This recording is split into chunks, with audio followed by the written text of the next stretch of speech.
My GF said, "I love you, but I'm not ready for the boring couple life. I want to have fun before settling with someone safe like you." So I gave her all the freedom she said she needed and started living my life without her.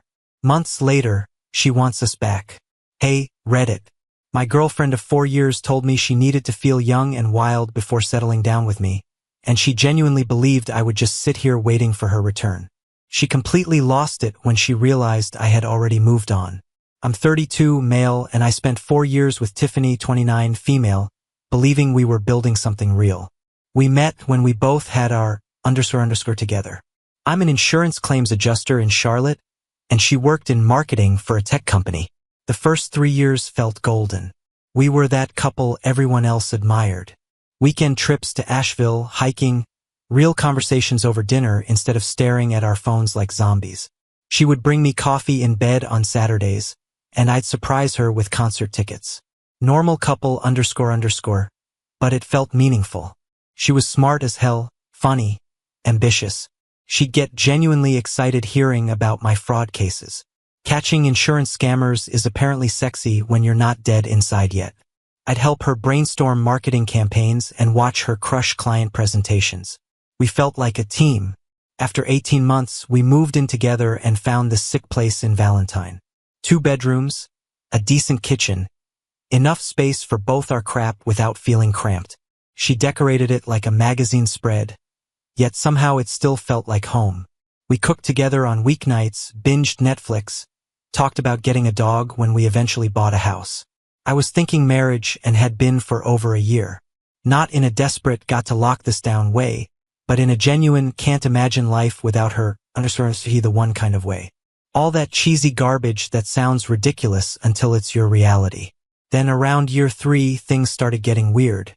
She began scrolling Instagram longer, showing me posts from her single friends hitting clubs, her voice carrying this wistful tone that hadn't been there before. She started complaining about our routine. We were apparently boring now. I suggested alternatives, dancing lessons, rock climbing, weekend trips somewhere new, but nothing fixed whatever was gnawing at her. 2 people started poisoning the well. First was her sister Ruth. I used to think she was cool, but lately she'd been filling Tiffany's head with toxic about experiencing everything before settling down. Real helpful advice from someone whose longest relationship lasted 6 months. Ruth would show up to their weekly coffee dates armed with Tinder horror stories, telling Tiffany she was wasting her youth acting like an old married woman. Then there was Brianna, Tiffany's new 23-year-old coworker who treated Charlotte nightlife like her personal playground. She posted thirst traps with captions about living your truth and not settling for less and started dragging Tiffany out for girls' nights. My voice of reason through all this was Hunter, my best friend since middle school. We've been tight forever, the kind of friendship where we roast each other relentlessly but would throw hands for each other without hesitation. One night during a gaming session, while Tiffany was out on another girl's night, we were running through a new RPG when Hunter paused mid-boss fight and said, "Dude, your girlfriend's having a midlife crisis at 28. That's mathematically impressive." I tried to brush it off and said she was just figuring some out. He shot back, "Yeah, she's figuring out how many dicks she can sample before settling for your reliable ass." Hunter never sugarcoated anything. He told me that when someone starts acting like being with you is a prison sentence, it's time to plan your escape route. The red flags were everywhere, but I convinced myself it was just a phase. Everyone questions their choices sometimes, right? I thought if I stayed steady and remained the man she fell for, she'd snap out of it. I was wrong. 2 incidents should have told me everything. But when you're 4 years deep and planning a proposal, you convince yourself rough patches are just obstacles. First was the birthday disaster. Tiffany's 28th birthday fell on a Friday, and I planned what I thought was perfect. Dinner at the restaurant where we had our first date, followed by surprise tickets to see the indie band she'd been obsessing over. Thoughtful, personal, romantic. She was distant at dinner, constantly checking her phone and giving one-word answers. When I presented the tickets, hoping to salvage the night, she barely glanced at them. She'd already made plans with Brianna and the girls and hadn't bothered telling me. We ended up at some trendy bar in Southtown where drinks cost more than most people's hourly wage. I drove home alone while she stayed out until 3 a.m. She Ubered back, passed out on the couch without a word, and the next morning acted like nothing had happened. "Thanks for a great birthday, babe," she said, as if the humiliation of the night before didn't exist. Then 3 weeks later came her company holiday party. I'd gone with her 3 years in a row, always introduced proudly as her boyfriend, making the rounds together. This time felt different from the first minute. She found Brianna immediately and treated me like her Uber driver instead of her date. When she introduced me to new people, it was just Ryan. No explanation of who I was or why I was even there.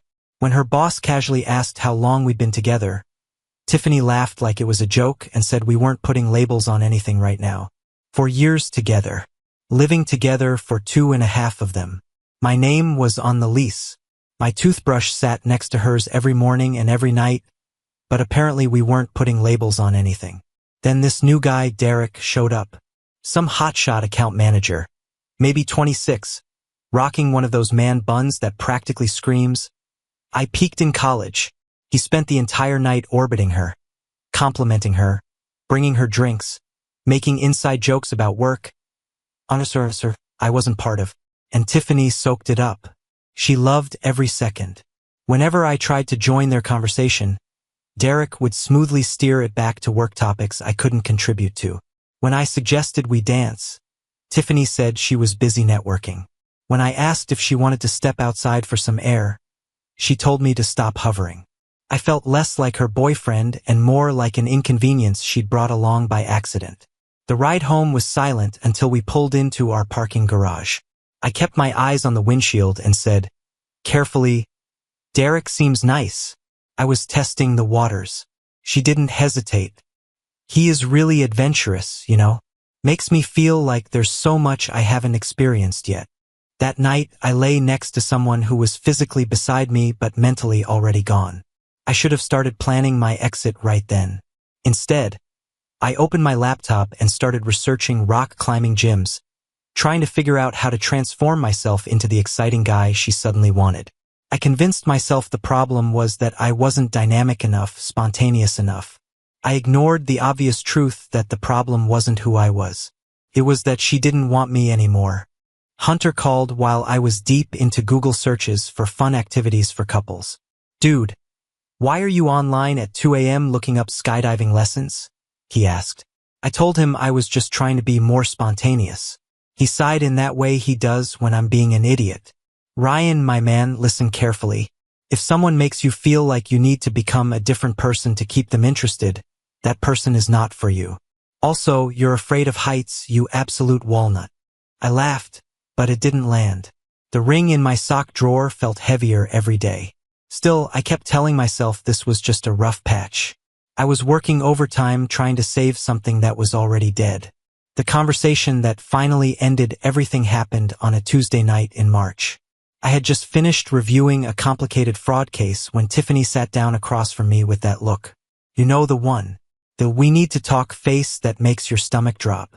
The pre-break proposal expression.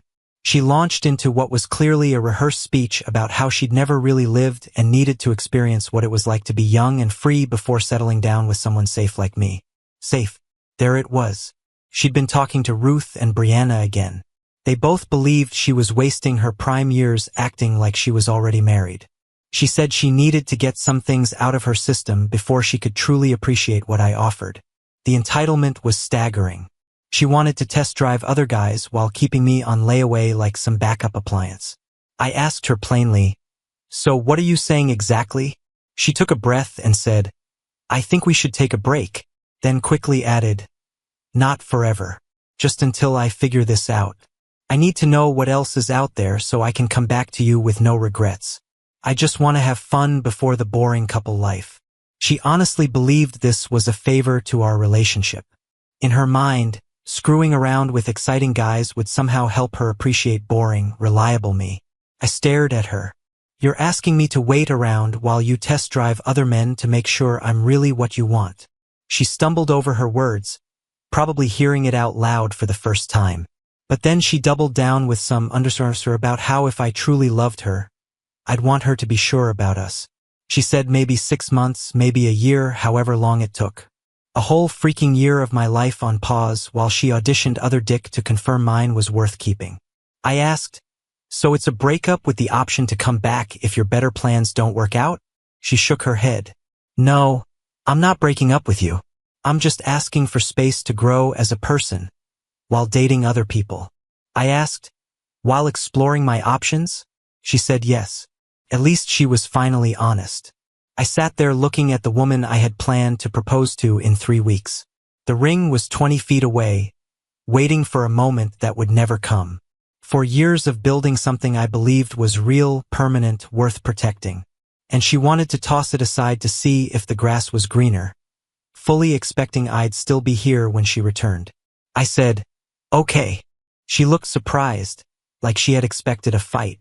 You want space to figure things out? You got it. Take all the time you need. What I understood in that moment was simple. The woman I loved had been replaced by someone who saw me as a retirement account instead of a partner. She packed a bag that night and went to stay with Ruth while we figured out the logistics. After she left, I sat alone in our apartment and pulled the ring box out of my sock drawer. $8,000 and 3 months of planning for a future that had never truly existed. The next day, I returned the ring and got my money back. I took that $8,000 and built the ultimate gaming setup. Top-tier graphics card, custom cooling, the works. I went all in. Tiffany used to complain that my old PC was too loud and took up too much space in the apartment. Now I had a beast sitting on my desk, something that could run anything maxed out without breaking a sweat. Hunter came over to help me set everything up. He didn't say a word about Tiffany leaving. Not one. He just showed up with drinks in one hand and cable management tools in the other like that was the only thing that mattered. Holy dude, he said, staring at the parts spread across my table. This thing could probably run NASA simulations. He installed the new graphics card with the focus and precision of a surgeon. What's the cooling setup? He asked. Custom loop, dual radiators. Thing's going to be silent as a library.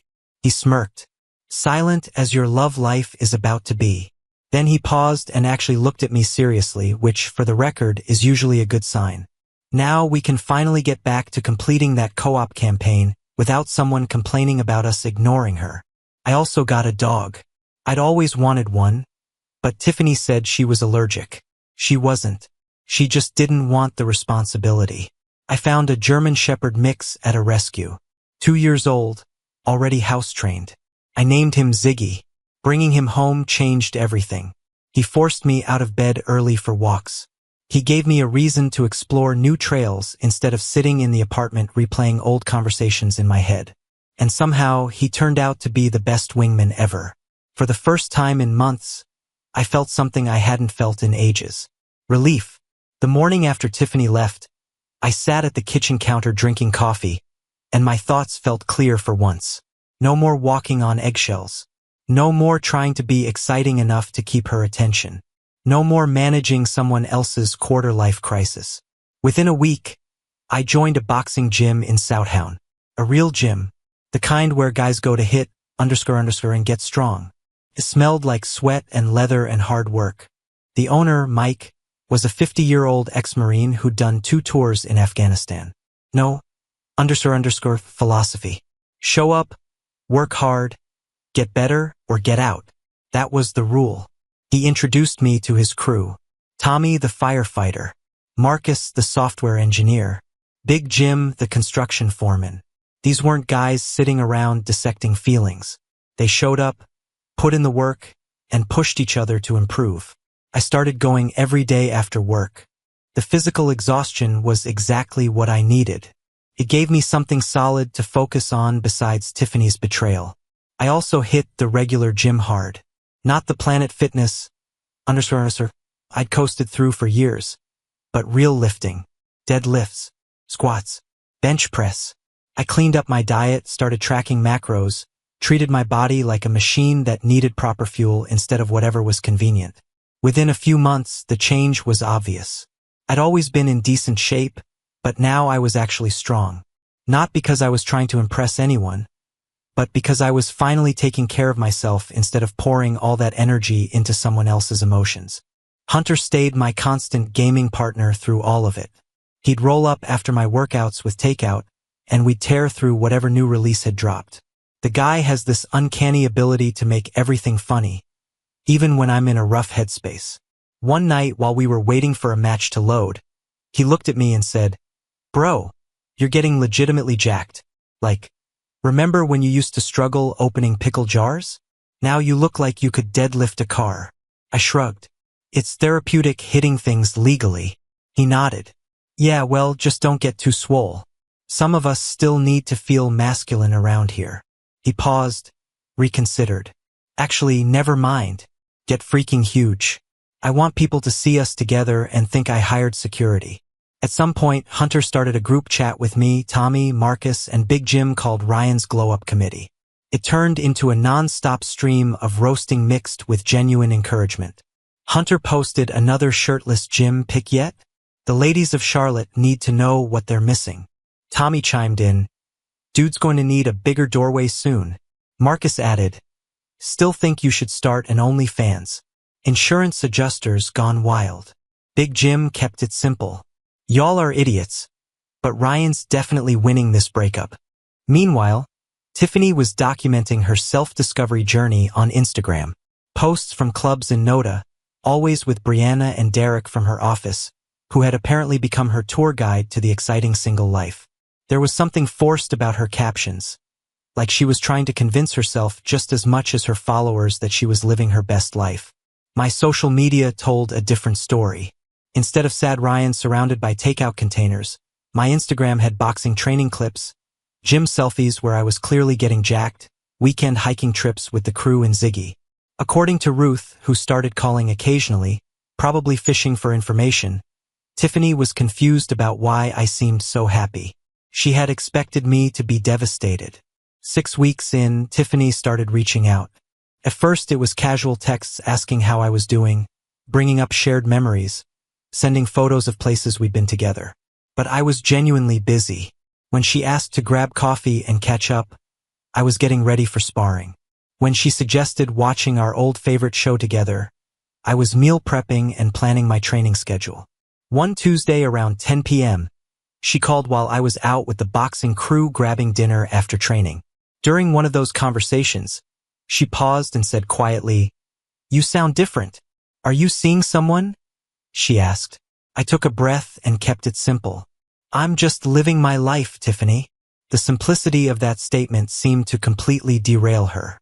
She had expected me to be in suspended animation, waiting around while she sampled the buffet and then came back to her safe choice. 3 months into Tiffany's journey, the cracks were showing. Not just in the forced Instagram captions that tried too hard, but in the panicked calls Ruth started making. Derek lasted 3 weeks before showing his true colors. The guy was 26, living with roommates in a shitty university area apartment, and his big idea of adventure was getting high and playing Xbox until 3 a.m. on work nights. When Tiffany suggested doing something that didn't involve dive bars or his gaming setup, Derek told her she was killing the vibe.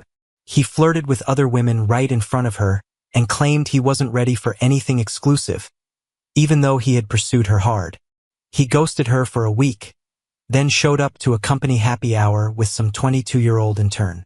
Tiffany had to stand there and watch him make out with his replacement while her coworkers pretended not to notice. After Derek came Brad, the personal trainer who looked great on paper but turned out to be a walking red flag factory. He was so obsessed with his body that he would cancel dates for extra gym sessions. He critiqued Tiffany's food choices, suggested she tighten up her routine, and expected her to split everything even though he made twice her salary. He started openly flirting with other women at their gym. When Tiffany confronted him, he accused her of being insecure and clingy and said he needed space to focus on his fitness goals. Translation, he had found someone hotter. Then there was Troy, the creative soul she met at some art gallery opening. On their second date, he borrowed $60 to pay for drinks and then spent the rest of the night mansplaining why traditional relationships were just societal constructs. Troy lasted a month before Tiffany caught him hooking up with one of her friends. Each failure hit harder because Tiffany had burned bridges to chase these losers. She had bragged about how much better life was without boring, predictable Ryan. Now she was getting played by guys who would not have lasted a week in my world. Her friend group imploded in spectacular fashion. Brianna, the mastermind behind Tiffany's liberation, turned out to be a snake who could not handle her friend getting male attention. When Tiffany started dating Troy, Brianna immediately began undermining it, claiming she had heard things about his reputation. The truth came out when Tiffany walked in on Brianna hooking up with Troy at a house party. Brianna's explanation was simple. "You said you weren't exclusive. I was just having fun." Tiffany's social circle took sides, and most of them chose Brianna because she was younger, hotter, and brought more guys around. Tiffany found herself excluded from group chats, uninvited to parties, basically ostracized from the very scene she had thrown our relationship away to join. Meanwhile, my life kept getting better every week. Boxing had become addictive in the best way. I had moved from just hitting bags to actual sparring. Mike had me focused on technique, footwork, combinations. The confidence boost was unreal. But the real game changer was Haley. I met her at the regular gym where I was lifting. She was a veterinarian, 30, recently moved from Raleigh. Smart, funny, sarcastic as hell, and genuinely hot. More importantly, she was impressed by my dedication to training instead of threatened by it. Haley had her own apartment, her own life, her own hobbies. Turned out she was a gamer too. She had a killer PC setup and could trash talk better than most guys I knew. We started working out together, and sometimes coffee after the gym turned into dinner. Dinner turned into gaming sessions at her place. Everything about it felt easy in a way that was completely foreign after 4 years of walking on eggshells. Hunter met her when she came over for one of our gaming nights. I was nervous about that introduction because Hunter's filter tends to disappear around new people, and I did not want him scaring off someone I actually liked. "So, you're the veterinarian?" Hunter said, dropping into his usual spot on my couch. "Ryan told me you can actually kick his ass at Call of Duty. I'm going to need to see evidence of this claim." Haley did not hesitate. "Oh, I don't just kick his ass. I completely destroy him," she said, grabbing a controller. "Fair warning, though. I talk a lot of underscore when I play." Hunter grinned. "I like her already." 3 hours later, after Haley had thoroughly demolished both of us in every game we played, Hunter pulled me aside. "Dude, this one's actually cool. Like genuinely cool, not I'm pretending to be cool to get male attention cool. Also, she's better at games than you, which is both hilarious and kind of hot." The difference between Haley and what I had before was night and day. She appreciated that I was disciplined about training instead of calling it obsessive.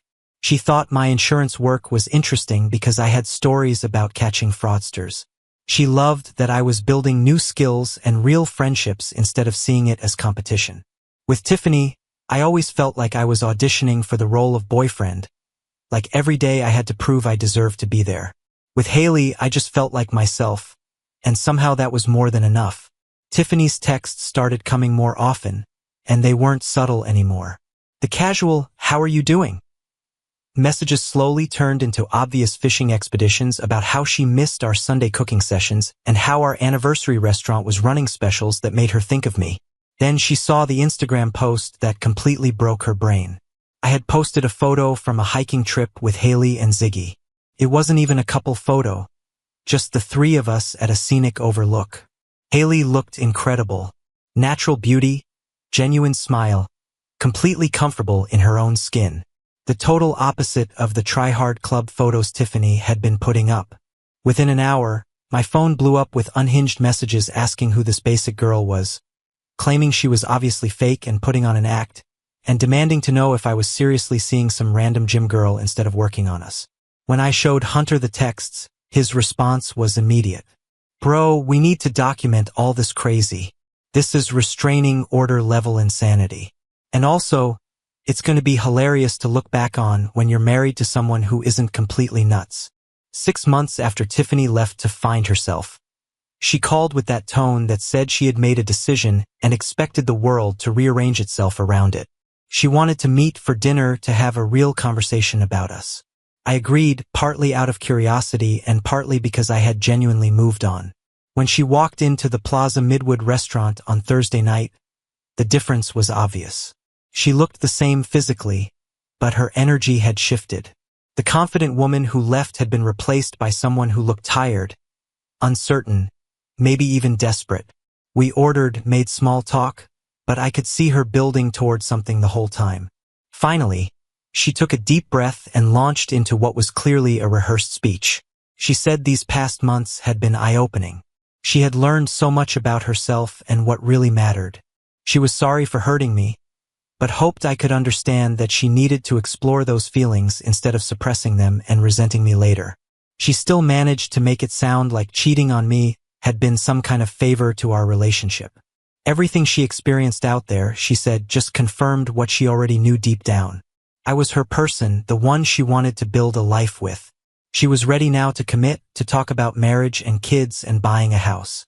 She presented it like it was some grand reward I had been patiently waiting my whole life to earn.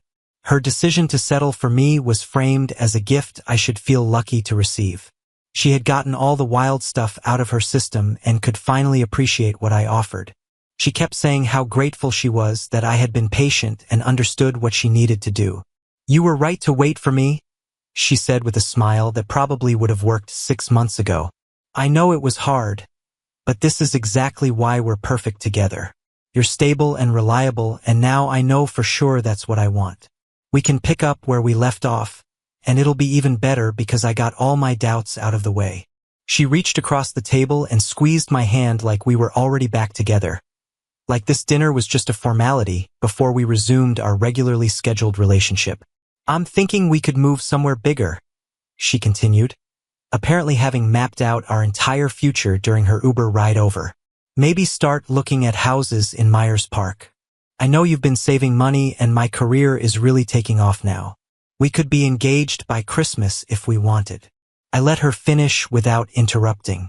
I just sat there watching this woman who had once been the center of my universe try to reclaim a position that no longer existed. When she was done, I stayed quiet for a long moment, honestly amazed at how different I felt sitting across from her. "Tiffany," I said finally, "I think there's been a misunderstanding. I wasn't waiting for you." The confusion that flashed across her face would have been funny if it weren't so sad. Like I had just told her the sky was green. "What do you mean you weren't waiting? We agreed to take a break so I could figure things out. And now I have. This is what breaks are for, Ryan." Apparently, in her mind, taking a break was like hitting pause on Netflix. Everything would stay exactly where she left it until she decided to press play again. "I'm seeing someone seriously now," I told her. "Haley. She's a veterinarian. And she chose me first. Not after exhausting other options." The shift in her face was instant and ugly. The entitled confidence collapsed into something small and vicious. "Are you freaking kidding me?" Her voice rose enough that people at nearby tables started looking over. "You're seriously throwing away 4 years for some random so you just met? Her name is Haley. I don't give a or what her name is. What does she even know about you? Does she know you hate mushrooms? Does she know you get weird about horror movies? Does she even make good money? Veterinarians don't make." I looked it up. "You're going to struggle financially with someone like that when you could have me." She said it like she was presenting hard data, like love was a spreadsheet and she had better numbers. I didn't raise my voice. "She chose me, and I'm happy with her. It's over, Tiffany." Her expression twisted. "But I chose you," she shot back, her voice climbing into that shrill register I used to dread. "I could have stayed with any of those other guys, but I chose to come back to you." The lies were almost sad. "You didn't choose me. You chose to explore your options while keeping me as backup. That taught me the difference between being someone's safety net and being genuinely wanted." "But we have history," she practically shouted, loud enough that the couple at the next table looked over again. "4 years together. You can't just throw that away for some random you barely know." The jealousy was radiating off her. She kept demanding details about Haley, where we met, how long we'd been dating, whether we were sleeping together, like she had the right to audit my life. Then she leaned forward with this sneer that didn't even look like her. "You know what this is? This is you trying to hurt me. You're dating some rebound to make me jealous. And honestly, it's working. But you're going to get bored of her in like 3 months. And then what? You'll have thrown away the best thing that ever happened to you for what? Some mediocre answer. I just stared at her, trying to reconcile this person with the woman I had once almost proposed to. I know you, Ryan, better than anyone. You think she's going to put up with your obsession with insurance fraud cases? You think she's going to love you the way I do? The entitlement was staggering. She genuinely believed that 4 years together gave her permanent ownership over my future, no matter what she had done. This is exactly what Ruth said would happen, she went on, getting more frantic by the second. She said you'd try to hurt me by dating someone else, but that eventually you'd realize what you gave up. Well, congratulations. It hurts. Are you happy now? I met her eyes. I'm just trying to build a life with someone who actually wants me. I do want you. That's what this whole conversation is about. You want me now after you confirmed I was the best you could do. That's not love. She slammed back. You're being such a dick about this. I came here to fix things between us and you're acting like I committed some crime by figuring out what I wanted. She truly believed she was the victim. Fine, she snapped, switching tactics again. If you want to be petty and date some rebound girl, whatever. But don't come crawling back to me when you realize what you're missing. Don't call me in a few months when you're bored of playing house with some basic surfer who doesn't challenge you. At that point, the delusion felt clinical. You're making the biggest mistake of your life, she said, grabbing her purse. Other people actually appreciate what I bring to the table. And in that moment she showed me exactly who she had become. Someone who treated love like a negotiation and other people's feelings like obstacles. On my way home, I texted Hunter. Nuclear meltdown complete. Underscore. Actually thought I'd been sitting around waiting for her to finish test driving other dick. His reply came instantly. Lau, please tell me you recorded this. Underscore. Also coming over with victory drinks. This calls for celebration. But the weeks after that dinner felt less like celebration and more like watching someone unravel in slow motion. Tiffany cycled through all the classic stages, then blew right past them into something genuinely disturbing. First came the angry texts. I was throwing away something real for someone I barely knew. I was petty and vindictive for not accepting her apology. I would regret this when the honeymoon phase ended. Then came bargaining. She would do anything to prove she was serious about us. She would cut contact with Brianna and all the toxic influences. When that failed, she pivoted to manipulation. Ruth was apparently worried that I had isolated myself. My mom, who Tiffany definitely had not run into at Target, was asking about her. Tiffany herself was struggling with depression and might need professional help if I did not give her closure. I responded to none of it, which seemed to drive her completely insane. Hunter stayed my steady voice of reason through the whole underscore show. Dude, she's basically demanding you the 5 stages of grief in real time, he said one night while we were gaming. Also, I think she's stuck on stage 1. Anger's supposed to be temporary, not a freaking lifestyle choice. But it didn't stop there. The messages went from pathetic to unhinged to honestly creepy. She started showing up at places she knew I would be. The grocery store I always went to. The coffee shop near my apartment. Even Mike's boxing gym, just happening to be there and trying to force conversations. She texted me screenshots of Haley's Instagram posts with commentary about how fake Haley looked. Somehow she found out Haley's work schedule and began leaving comments on the veterinary clinic's social media pages, asking pointed questions about staff professionalism and whether they properly screened their employees. When Hunter caught wind of that, even he stopped laughing. Bro, she's officially entered Psycho X territory. Time to start documenting everything. Hunter didn't even hesitate. He pulled out his phone like this was a tactical operation. Screenshot every crazy text. Save every weird comment she makes. This underscore is 2 steps away from boiling a rabbit on someone's stove. I laughed at the time, but it stopped being funny fast. The real psycho underscore started when she created fake Instagram accounts to stalk both of us. She would like old photos from years back and then unlike them. She watched every story I posted within minutes.